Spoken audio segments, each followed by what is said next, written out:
que le choix du peuple souverain du Sénégal ne puisse être contesté par personne. Moi, je suis un croyant, je crois en Dieu et je crains Dieu. Et j'estime que tout simplement, c'est la volonté du bon Dieu qui s'exercera. Hein. Nous sommes de simples mortels, nous ne connaissons pas, mais pour moi, c'est déjà fait. Évidemment, nous souhaitons la victoire de notre candidat, qui est, en ce qui me concerne, celui du Bénin. Donc, Amadouba, nous espérons qu'il va gagner, mais encore une fois, ce que nous souhaitons tout d'abord et principalement, c'est la paix sociale au Sénégal. Et surtout, l'appel que je voudrais lancer, c'est qu'au-delà de ces joutes électorales, nous sommes tous citoyens d'une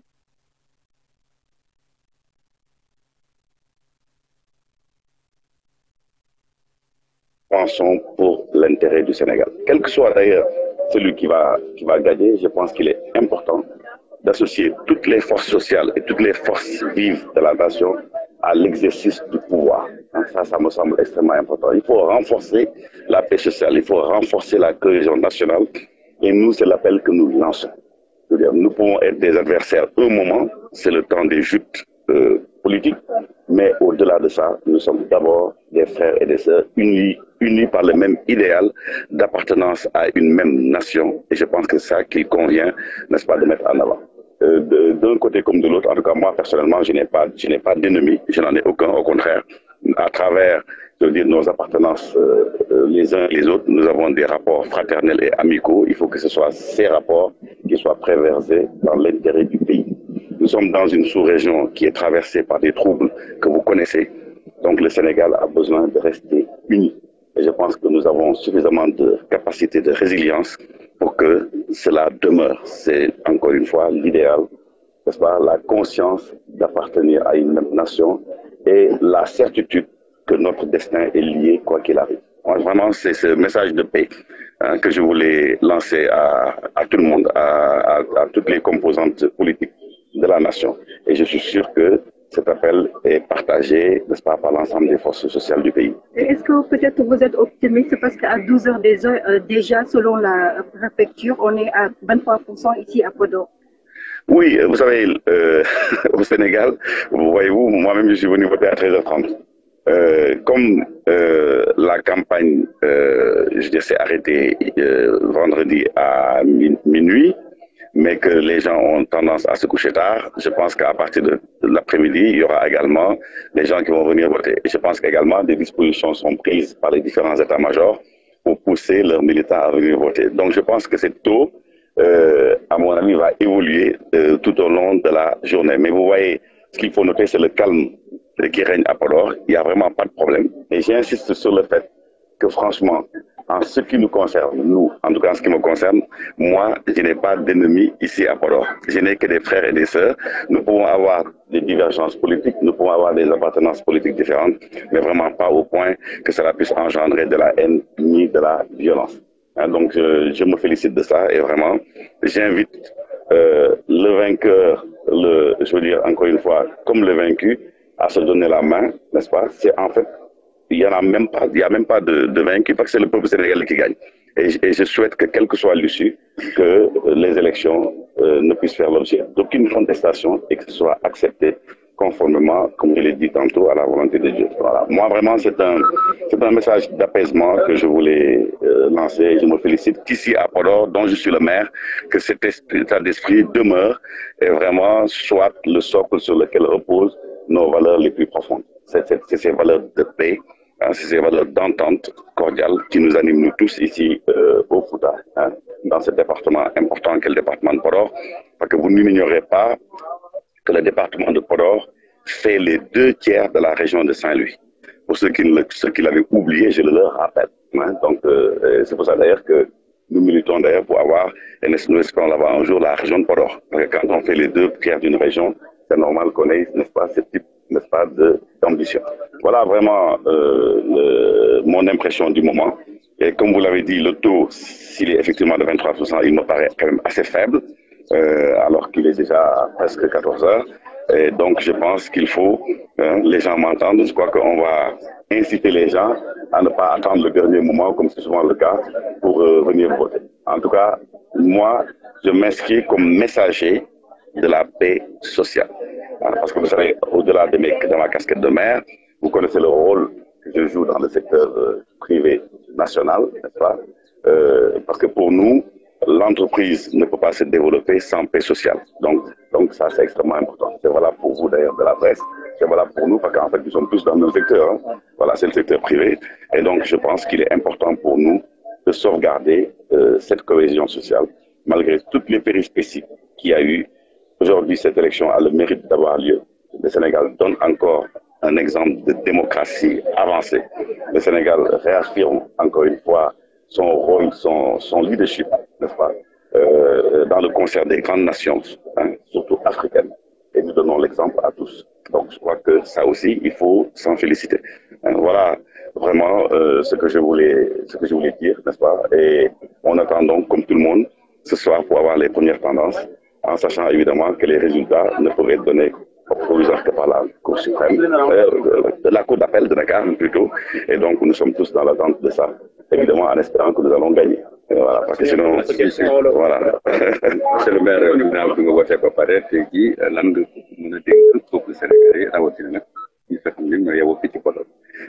D'abord ñu ngi rafetlu jàmm ji nga xam ni moo am ci élection yi parce que nag duñu ay noon ku nekk nag mën nga am sa xalaatu bopp waaye ñun ñëpp dégg ma ay doomu ndey lañu. Je pense que état d'esprit boobu lu ñu nar a sauvegarder man mii ci kuréel yi ma bokk yëpp Sénégal soxlawul ma koy lim ñun jàmm bu dégg ma moo baax ci ñun parce que ci la jàmm ci la lépp xaj waaw donc maa ngi rafetlu que campagne bi wax dëgg yàlla def nañ ko ni mu waree amul ay gaañu amul wax yu dépassé yooyu yëpp daf ñu delloo ci li nga xam ni mooy élection mooy tànn sa njiit waaw buñ ko defee nag ba pare ci ñu ngi ñaan suñu borom que mu bañ a am contestation ñu xam ne lii la yàlla dogal parce que nag ñun ay jullit lañu waaw donc ku ci nekk am na loo gëm waaye li am solo moo di jàmm ji am na wéy waaw mu bañ a am contestation bañ a am violence fii ci Podor nag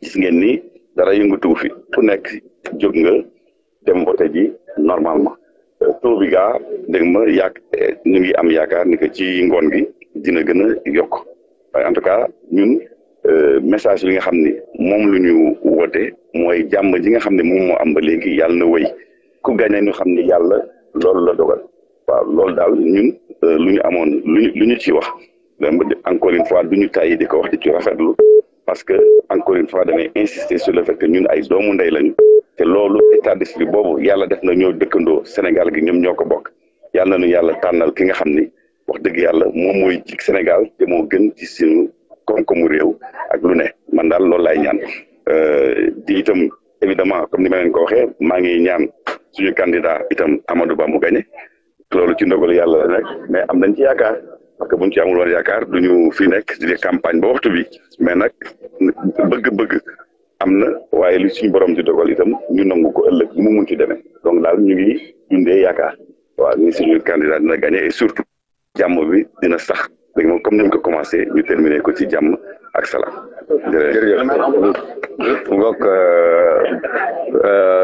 allo waaw kon nag dégg ngeen ko muy maire Podor Mamadou Racine Sy moo doon àdduni ginnaaw bi mu defee tànneefam ba noppi moom nag nee na ngeen ko xam ne sax moom du secret pour kenn moom candidat am di Amadou Ba di candidat Benno Bokk Yaakaar moom lay bëgg mu jël ndam li waaye moom it nee na comme ñu nay jullit lu ñu rek lu ci mënti xew nañu nangu dogal yàlla bi ku gagné xam ne ni diw la waaye ki ñu gagné ci tamit ñu saafoonte ñoom ñaari waaw am na solo merci beaucoup ñu ngi lay bàyyi dañ la toppaat bu baax a baax ci yeneen jotaay xibaar Alain Seynou Diagne notre correspondant depuis Podor donc la ville natale également donc du maire ki nga xam ne moom moo di Mamadou Racine Sy le mot est lâché mooy la paix seul gage également de la stabilité mais également de l'émergence muy donc woote cet appel donc ni mu ko waxee sànq ñu dépasser les clivages politiques que éviter animosité mën nañ dem nag si dans l'adversité mais ñu éviter animosité mu nekk lu am solo maman di nga patienté waat tuuti donc la grande dame je suis bien encadré aujourd'hui et bien entouré Abdoulaye Paye la ñuy àndal puisque moom it également mi ngi ci terrain bi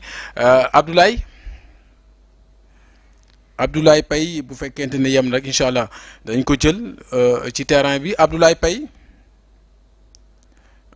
di sunu naataango incha allah dañ ko jël ci kanam tuuti.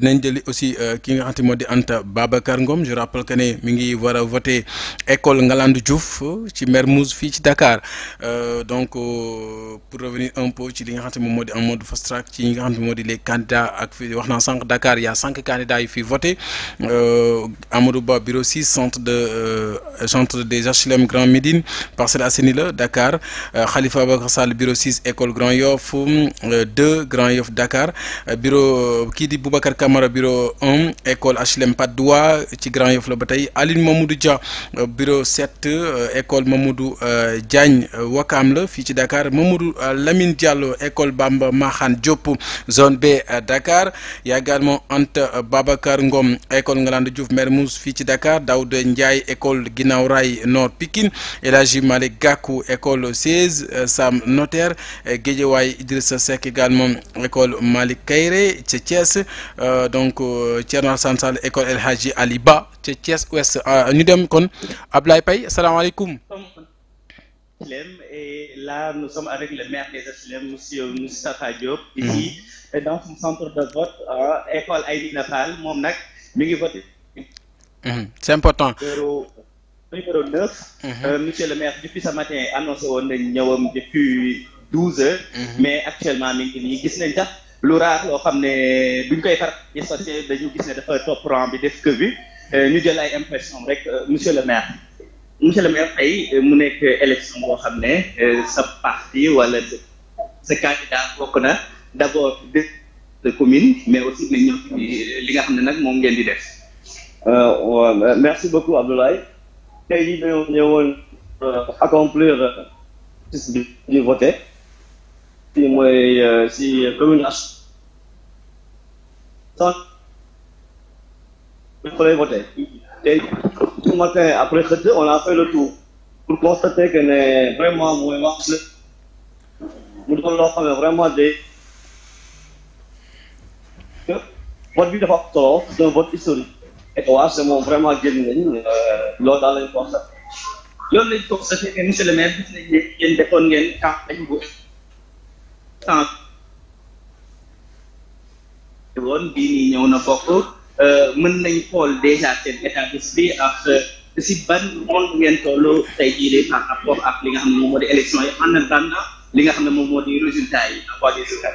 Non, je suis toujours content sama la suñu candidat ak ñun lan la ñu def man je peux dire durant la campagne on a fait presque mooy l'ensemble des maisons des HLM dugg nañu ko waxtaan ak nit ñi et que le candidat mooy Khalifa Ababacar Sall est très bien apprécié mooy dans la commune de dans Dakar et Inch'Allah pour l'assurer Inch'Allah Inch'Allah mooy ici au niveau de Dakar et plus particulièrement dans HLM moom le candidat dina gagner Khalifa Sall. HLM lan moo war a cette volonté populaire que ce soit les jeunes les vieux les moins jeunes dañu gis ne ñëpp depuis l'autre dañuy xëy ñëw def li nga xam ne moo di seen devoir civique lan moo indi. Non, aujourd'hui, il faut que nous comprenions le homme. On est à un moment de l'histoire. Un président sortant, pour un président sortant. Donc, pour les gens qui vraiment gagner. Donc, la population, nous, policiers, ils brûlent, candidats, ils brûlent, nous, la population a voté pour. Donc, dans les sentir que nous sommes intéressés à la politique et que l'on nous lutter. Et que les Sénégalais sont conscients que le TD, il faut faire un choix judicieux, il le faut, pour qu'il ait dit pour les 5 ans. Vraiment, le gars le peuple sénégalais est plus conscient. Et toutefois, ce candidat, génnee nekk 5e président lan la ñuy xaar monsieur le maire pour la commune des HLM lan en réalité xam naa ne pour le Sénégal mais pour la commune des HLM. Aujourd'hui, il faut que nous comprenions que le candidat Khalifa Ababacar Sall, c'est le seul candidat qui connaît comment le développement voilà comment. Parce que le développement, moi en tant que maire, si la commune va commencer, ça doit se cerner à la base. Et que moi, il a compris, c'est que nous avons que le président, au moins, il a déjà pris le livre, il y a des moyens, il y a la population, il y a des moyens. Vraiment, moi, développer commune. Et que moi, je pense que c'est le meilleur profil pour être 5e président de la République du Sénégal. Merci.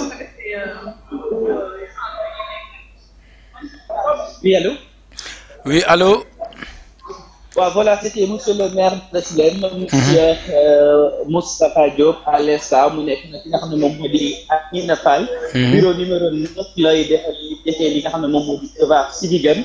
Moom monsieur le maire de HLM actuellement mi ngi nii di dugg si bureau bi pour def li nga xam ne moom moo di.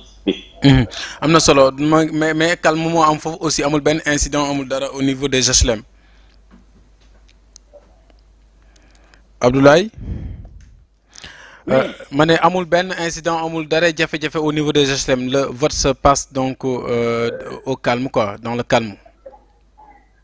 Non tout est calme Abdoulaye. fi mu toll nii gis nañ ne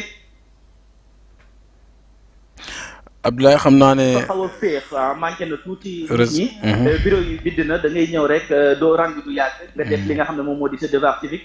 mais aussi à signaler que nit ñi ce matin nag dafa bu metti. ce matin gisoo. Actuellement heure bii nii je ne sais pas ndax ñi ci des dañuy xam.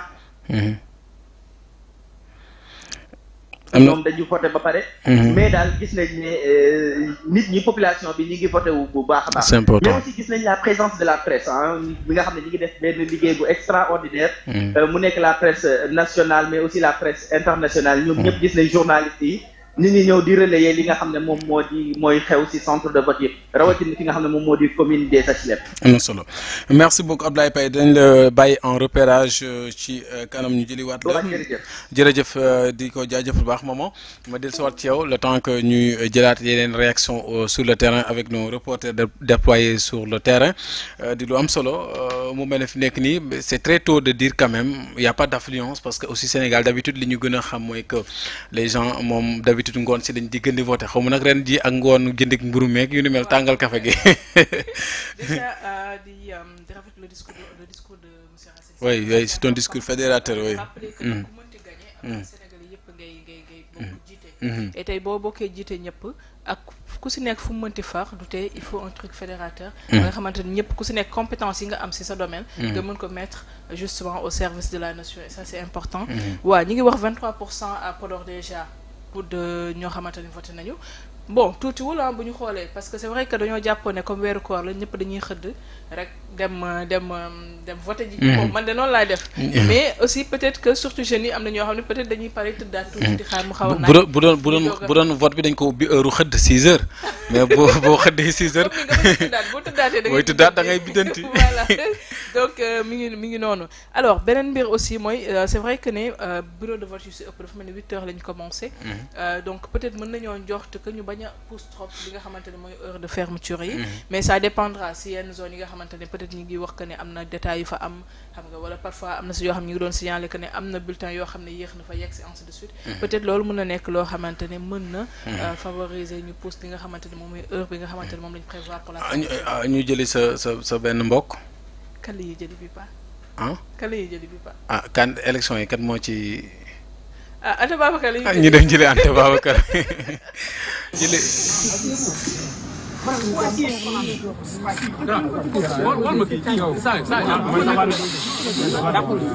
Même na quand même. Allez, vous êtes en direct. Donc je disais bonjour à tous. Aujourd'hui est un grand moment historique pour la démocratie sénégalaise. Grâce à Dieu qui nous a permis de vivre ce jour très important qui montre la souveraineté du peuple sénégalais. On a vécu quand même beaucoup de soubresauts, mais à la fin de la journée, aujourd'hui nous avons enfin l'opportunité de voter. Je tiens à remercier et à féliciter l'ensemble du peuple sénégalais qui a montré sa maturité politique et sa ténacité et sa forte croyance en la démocratie sénégalaise. C'est le moment également pour moi de dire un grand merci à tous les militants et les responsables du mouvement ARC, Alternative pour la relève citoyenne, qui ont montré leur dévouement, leur engagement, leur esprit d'innovation. Depuis 8 mois, la fameuse date de lancement de notre mouvement. On a parcouru ensemble le Sénégal, de Oussouye à Ourossogui, de Saint-Louis à Kolda. Nous nous étions fixés comme objectif de serrer des millions de mains de Sénégalais, d'aller au contact du peuple sénégalais, d'abord de les écouter à travers notre programme, notre tournée nationale Deg Deg. On a établi un contact sincère avec le peuple et c'était également l'opportunité pour nous de leur partager notre vision, notre ambition et de leur faire vivre notre amour pour le Sénégal et notre volonté de servir le peuple sénégalais. Notre vision repose sur la démocratie, sur l'état de droit, sur la restructuration de notre économie nationale, avec comme objectif d'améliorer le bien-être social. Nous avons été très bien accueillis partout sur tout le territoire national par les Sénégalais et les Sénégalaises. Et je profite de l'opportunité pour remercier, féliciter les femmes qui m'ont montré beaucoup d'engouement, beaucoup d'engagement à travers ma candidature et les jeunes. Une mention spéciale à ma famille qui m'a beaucoup appuyée, soutenue et confortée pendant cette aventure. Je demande à nos militants de rester vigilants. Nous avons mis en place un système de veille et de contrôle pour nous assurer du bon déroulement du vote. Aujourd'hui, je suis très sereine et j'ai un sentiment d'un travail bien accompli, d'un devoir accompli. C'est le moment de féliciter l'ensemble de mes co-adversaires, co-candidats, les adversaires politiques, parce que cette campagne électorale a été inédite. 12 jours pour convaincre les Sénégalais pendant la période de Ramadan. Au nom de la démocratie, au nom de la République, je remercie et je félicite tout le monde et je demande à tous les Sénégalais de rester sereins jusqu'au moment, jusqu'à l'heure des proclamations des résultats. Vous avez voté dans un bureau de vote où vous n'avez pas de...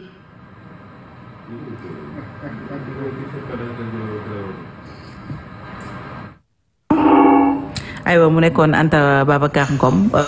C'était à l'instant Anta Babacar Ngom donc bu lii di arc-en-ciel di candidat à l'élection présidentielle bi nga xam nag ci la ñu nekk jamono ji ngir tànn kay wuutu njiitu réew mi ci toogoom nga ca palais de la République ngir la destinée des Sénégalais pendant 5 ans donc 5 années yoo xamante ni dañ ko war a mën a donc jiite réew bu Sénégal mu nekk un rendez-vous républicain à ne pas surtout manquer quand même que chacun puisse quand même remplir également li nga xamante moom moo di son devoir civique et citoyen yaa ngi doon wax ci wàllum discours bu Mamadou Racine Sy ñu daal di avant que ñu